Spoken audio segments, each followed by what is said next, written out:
Hello बच्चों। Hope आप सब लोग एकदम बढ़िया होगे। आपकी तैयारी भी एकदम बढ़िया चल रही होगी। और जैसे हम लोगों ने हिस्ट्री का जो है थोड़ा सा स्टडी बनाया था, हम लोगों ने देखा था कि कौन कौन से चैप्टर्स इम्पॉर्टेंट हैं। बिल्कुल वैसे ही हम लोग जो है आज समझने वाले हैं ज्योग्राफी के लिए। अगर आप लोगों ने हिस्ट्री वाली वीडियो ना देखी हो तो जस्ट इसी वीडियो के पहले मैंने हिस्ट्री वाली वीडियो भी अपलोड की है, आप उसको जाके देख सकते हो। ठीक है। अब ज्योग्राफी में देखिए बेटा, आपका जो सबसे इम्पोर्टेंट है वो ये है कि आपका जो ज्योग्राफी का पेपर होगा वो दो पोर्शन में डिवाइड होगा। और जो आपका पहला पोर्शन होगा वो कंपलसरी होगा। उसमें आप कोई भी एक भी क्वेश्चन ऐसा नहीं है कि आप उसको छोड़ सको। इसमें टोटल बेटा 3 क्वेश्चंस होंगे। टोटल इसमें 3 क्वेश्चंस होंगे। जो आपका पहला क्वेश्चन होगा बेटा वो टोपोग्राफी पे होगा। टोपोग्राफी का वीडियो एक मैंने से 4 फिगर और 6 फिगर ग्रेड रेफरेंस के लिए मैंने एक अपलोड किया था बहुत पहले। लेकिन अब मैं जल्द ही जो है एक ऐसी सीरीज बनाऊंगा कुछ वीडियोस की जिसमें हम लोग पूरा का पूरा टोपोग्राफी कवर कर लेंगे और एकदम आसानी से। बस मुझे थोड़ा सा आप समय दीजिए। और ये बेटा आपका कंट्रीब्यूट करता है टोटल 10 मार्क्स। ठीक है। बहुत ज़्यादा बड़ी चीज़ नहीं है, लोगों को लगता है बहुत कठिन है बहुत आसान। या फिर हम लोग इसको आसान बना देंगे। ठीक है। सेकेंड है मैप। मैप भी आपका बेटा 10 मार्क्स ही जो है गेन करेगा।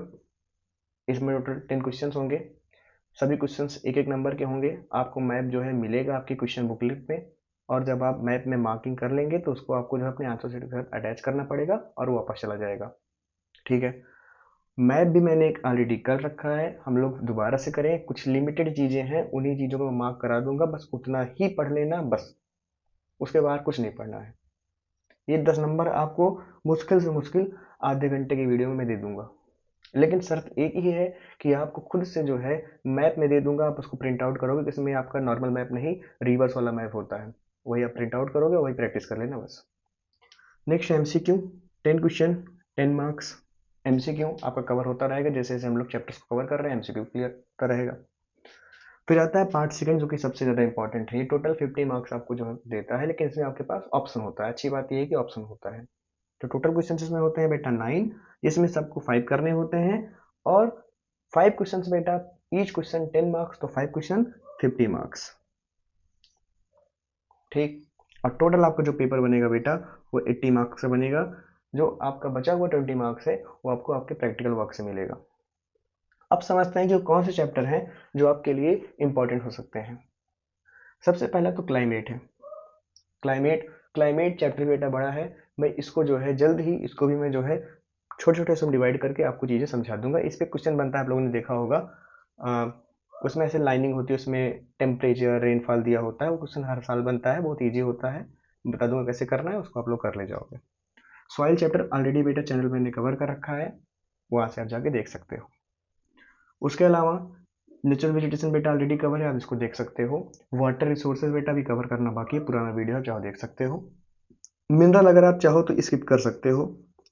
एग्रीकल्चर अगर आप चाहो तो स्किप कर सकते हो, लेकिन एग्रीकल्चर भले बेटा ये आपकी बुक में टोटल 4 चैप्टर्स में है, लेकिन है आसान। मैन्युफैक्चरिंग इंडस्ट्रीज बेटा चाहो तो स्किप कर दो।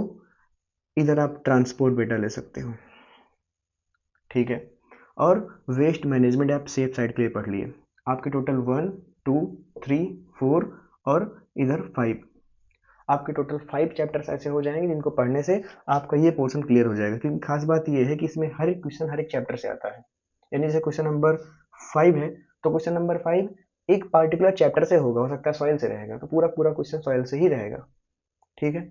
बाकी सेफ साइड के लिए चाहे आप वेस्ट मैनेजमेंट चुन लो, चाहे एग्रीकल्चर चुन लो, लेकिन मैं कराऊंगा यहाँ पर सारे चैप्टर्स धीरे धीरे कराऊंगा।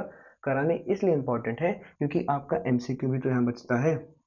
उसमें थोड़ी ऑप्शन रहेगा, उसमें इससे क्वेश्चन पूछता ही पूछता है, उसमें यहाँ से भी क्वेश्चन पूछ लेता है। तो इसीलिए बेटा कराया सब जाएगा, लेकिन एग्जाम पॉइंट ऑफ व्यू से लिए हम लोग सिर्फ और सिर्फ कुछ ही चैप्टर्स को ज़्यादा जो है डीप में ज़्यादा लर्न करेंगे, उससे हम लोग क्वेश्चन सॉल्व करेंगे। क्योंकि हमको जो है बहुत ज़्यादा ज्ञाता नहीं बन जाना है एग्जाम के टाइम में। अभी सारा नॉलेज गेन करना है, लेकिन एग्जाम के टाइम में सिर्फ उतना नॉलेज हमको गेन करना है जिससे हमारा जो है फुल मार्क्स आ जाए बस। क्योंकि जो सोसाइटी है, मैंने पहले भी कहा है, ये आपको किस चीज़ पे बेटा जज करेंगे, ये आपको जज करेंगे सिर्फ और सिर्फ आपके मार्क्स पे। तो जब मार्क्स पे जज करना चाहते हैं कर ले मार्क्स पे जज, दिखा देंगे मार्क्स पे। हमेशा याद रखना, या तो जान लगा देना या तो जाने देना। मौका अभी आपके पास है। महीना चल रहा है आपका जो है अगस्त। अभी आपके पास सितंबर, अक्टूबर, नवंबर, दिसंबर, जनवरी, फरवरी में आपका एग्ज़ाम चालू होगा। 5 मंथ हैं आपके पास। 5 मंथ में कोई भी एग्ज़ाम जो है क्रैक किया जा सकता है डिसिप्लिन के साथ। अगर अभी भी आप जो है आपके अंदर नहीं आया है कि मैं कैसे करूँगा, कब करूँगा, तो बेटा अब आप धीरे-धीरे बस दिन पे दिन आप लेट करते जा रहे हो। जल्द से जल्द आप इस चीज़ को समझ लीजिए, अपने टाइम को जो है यूटिलाइज़ करिए, अपना एक प्रॉपर टाइम टेबल बनाइए। टाइम टेबल अगर आप नहीं बना पा रहे हैं, तो आप मुझे बोल दीजिए, मैं टाइम टेबल आपके लिए बनाऊँगा। कमेंट में आप लोग बोल दीजिएगा। लेकिन बेटा आप इतना ध्यान रखिए कि आपके पास सिर्फ और सिर्फ 5 महीने बचे हैं। 5 महीने का मतलब कहीं ना कहीं सिर्फ आपके पास मुश्किल से मुश्किल बेटा 150 डेज ही बचे हैं। अभी जिस इस 150 डेज में आप उन सभी दिन को निकाल दीजिए जिन दिन में आप बीमार हो जाओगे, फिर कहीं घूमने जाओगे, फिर कहीं मैरिज है, कहीं कुछ है, उन सभी चीज़ों को फिर निकाल दो। 10 पेपर्स होंगे बेटा और आपके पास समय है 150, यानी पर सब्जेक्ट आपके पास 15 दिन है। अब लगा झटका, कम दिन बचा है ना, लेकिन इसको हम लोग जो है टैकल कर सकते हैं, हम लोग अभी भी अच्छा कर सकते हैं एक प्रॉपर प्लानिंग के साथ। ठीक है, और मैं धीरे धीरे चैप्टर्स को कवर करा रहा हूँ, आप मेरे साथ बने रहिए। बाकी अपनी तैयारी अच्छे से करते रहिए, मोटिवेटेड रहिए। थोड़ा सा भी डाउन फील हो तो कोई बात नहीं है, सबको डाउन फील होता है कभी। आप ऐसा आपको लगेगा कि अरे यार मुझसे कुछ हो नहीं रहा है, कहीं मेरे सारे क्वेश्चंस क्यों गलत हो रहे हैं, मुझे समझ क्यों नहीं आ रहा है, ऐसा भी दिन आएगा। लेकिन ऐसे दिन में बेटा जो है डिप्रेस्ड नहीं होना है कि यार मुझसे नहीं हो पाएगा। ऐसे दिन सबके जीवन में आते हैं, तो ऐसे में बेटा जो है फिर भी अपने आप को चीयर अप करना है कि नहीं हम कर लेंगे, और आप सच में कर ले जाओगे। Okay, thank you. और अपना प्रिपरेशन अच्छे से करते रहिए।